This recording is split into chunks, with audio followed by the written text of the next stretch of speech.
Hello, thanks for coming. Today I'm going to show you a demonstration of how you can make the 6.5-inch unfinished paper piece block that I used to make the one side of my sewing machine cover. And we'll be talking about a trip to La Plata to Material Girls Sewing Machine Boutique and Fabric Shop. So stick around.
Hi friends, welcome back.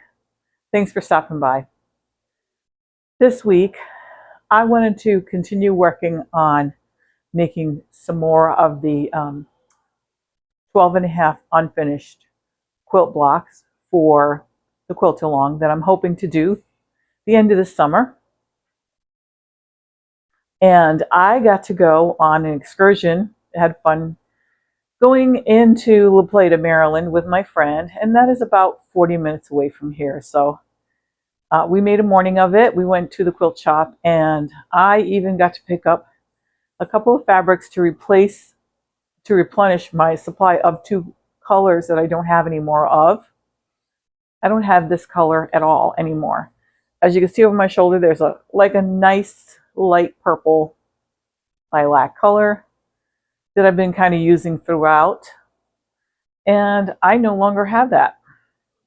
So I got something similar. This is more of a periwinkle blue. It's not as purple, but it does look good with it. And it is the Captain Hook Peter Pan fabric. I don't know about you guys. am in love. And it's Riley Blake, of course. I like their fabric designs. So I'm in love with that Peter Pan line. It's adorable, and the colors are so pretty. And then I got just a half a yard of a coordinating mint green because I am almost out of there is some light green in there. I'm almost out of that. So I got some more of that. And then just because this one caught my eye, it reminds me of the pool. So any kind of a summery aqua blue color is usually going to catch my eye. So anyway, I got that. That was just a fat quarter. And so it was really fun to visit Material Girls again. They have their own channel. I'll link them in the description below.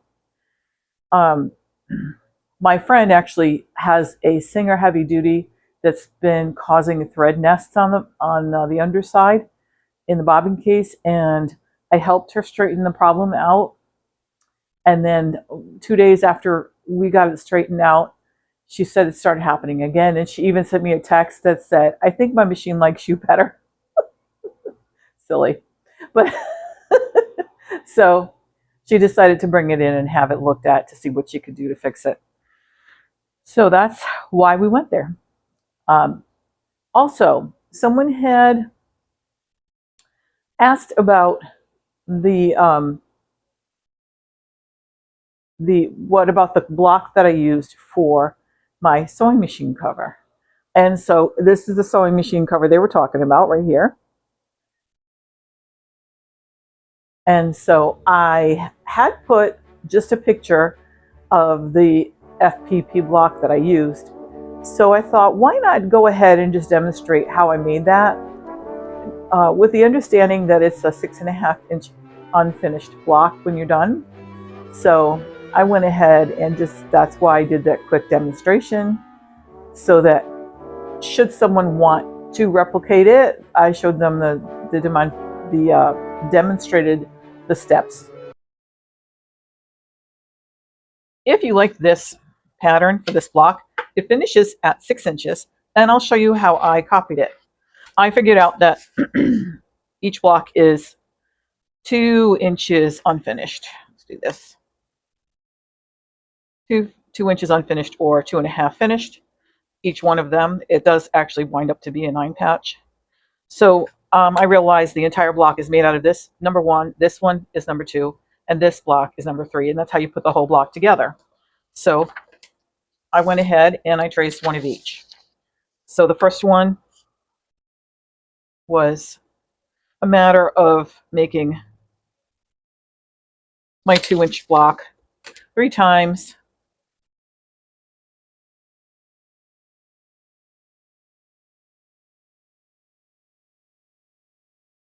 So I got my 2-inch block, and then I needed to add my seam allowance. So I did that.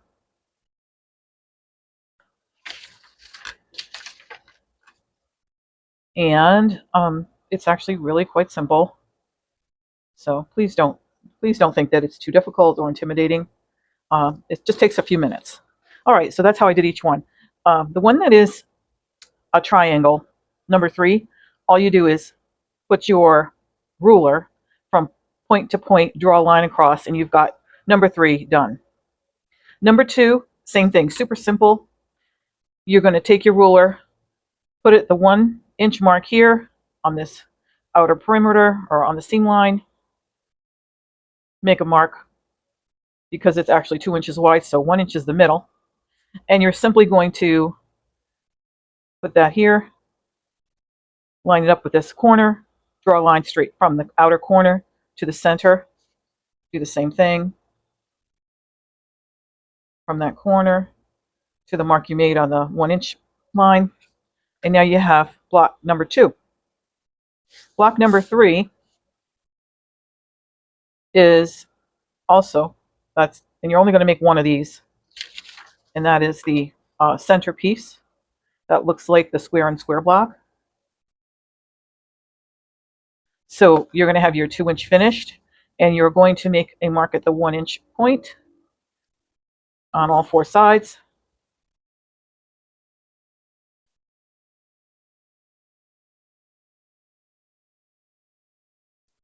And then you're going to draw a line from the center point of one side to the center point of another side. And you're going to do that all the way around. You want to go slower than I'm doing. This is just for you to refer to, but it's actually so simple that I'm sure you probably won't even have to do a double check. And then you're also going to do the same thing with this as far as adding your seam allowance when you're done.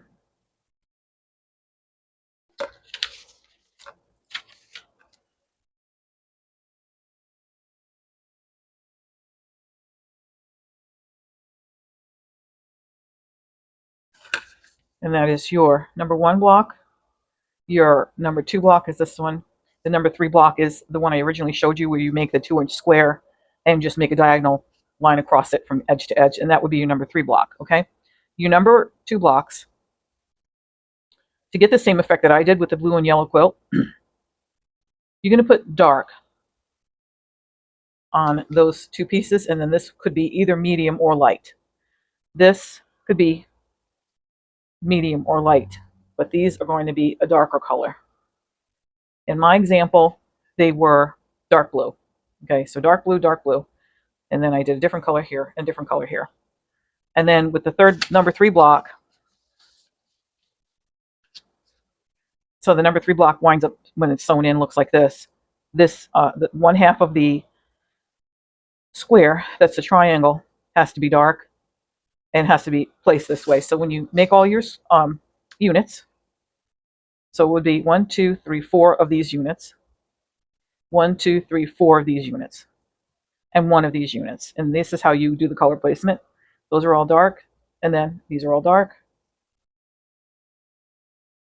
These colors, you can use whatever you want, and in the center one, you can use whatever you want. And if you want it to look like a flower, you can use like what would normally be the center of a flower for here, and whatever would be your flower color, your petals color there, and then some type of a light background if you are doing a light background. You can also do a white flower and dark backgrounds. It's up to you. That's the great thing about quilting. I also wanted to show you another sewing machine cover I made.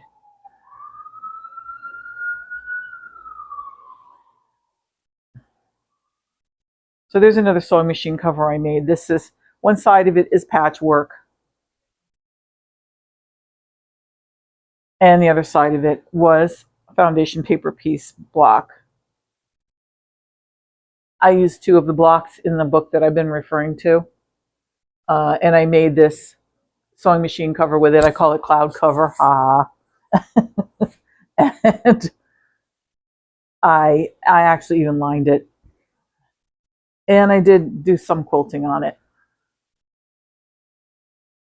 I thought, since it looks like a cloudy sky, I thought, why don't I just go ahead and do something that reminds me of weather patterns and such. So there's that.